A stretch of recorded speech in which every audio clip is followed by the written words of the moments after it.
Exodus chapter 4. Then Moses said, "What if they will not believe me or listen to what I say? For they may say, 'The Lord has not appeared to you.'" The Lord said to him, "What is that in your hand?" And he said, "A staff." Then he said, "Throw it on the ground." So he threw it on the ground, and it turned into a serpent, and Moses fled from it. But the Lord said to Moses, "Reach out with your hand and grasp it by its tail." So he reached out with his hand and caught it, and it turned into a staff in his hand, so that they may believe that the Lord, the God of their fathers, the God of Abraham, the God of Isaac, and the God of Jacob, has appeared to you. The Lord furthermore said to him, "Now put your hand inside the fold of your robe." So he put his hand inside the fold, and when he took it out, behold, his hand was leprous like snow. Then he said, "Put your hand inside the fold of your robe again." So he put his hand into the fold again, and when he took it out of the fold, behold, it was restored like the rest of his flesh. So if they will not believe you, nor pay attention to the evidence of the first sign, they may believe the evidence of the last sign. But if they will not believe even these two signs, nor pay attention to what you say, then you shall take some water from the Nile and pour it on the dry ground, and the water which you take from the Nile will turn into blood on the dry ground. Then Moses said to the Lord, "Please, Lord, I have never been eloquent, neither recently nor in time past, nor since you have spoken to your servant, for I am slow of speech and slow of tongue." But the Lord said to him, "Who has made the human mouth? Or who makes anyone unable to speak or deaf, or able to see or blind? Is it not I, the Lord? Now then go, and I myself will be with your mouth, and instruct you in what you are to say." But he said, "Please, Lord, now send the message by whomever you will."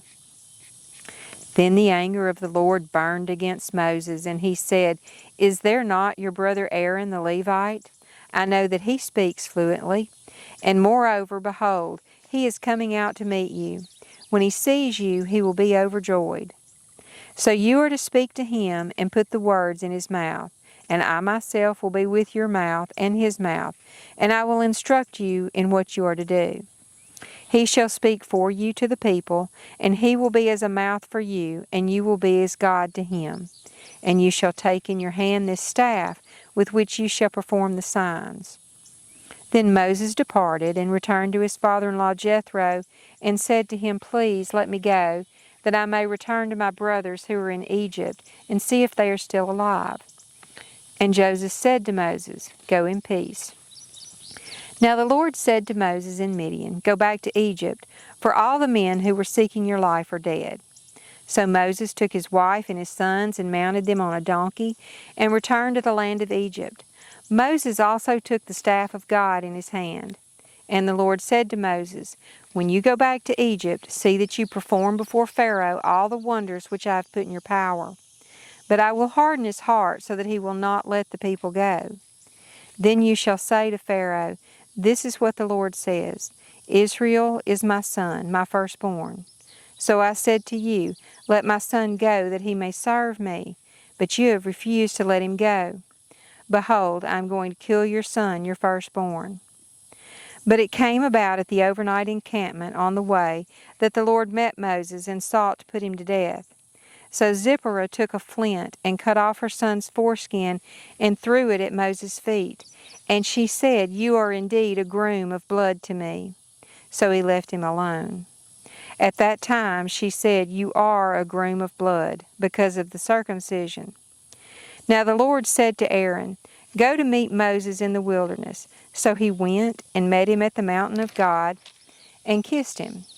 Moses told Aaron all the words of the Lord which he had sent him, and all the signs that he had commanded him to do.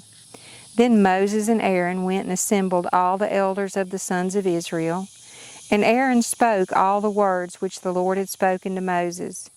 He then performed the signs in the sight of the people. So the people believed, and when they heard that the Lord was concerned about the sons of Israel, and that he had seen their affliction, they bowed low and worshipped.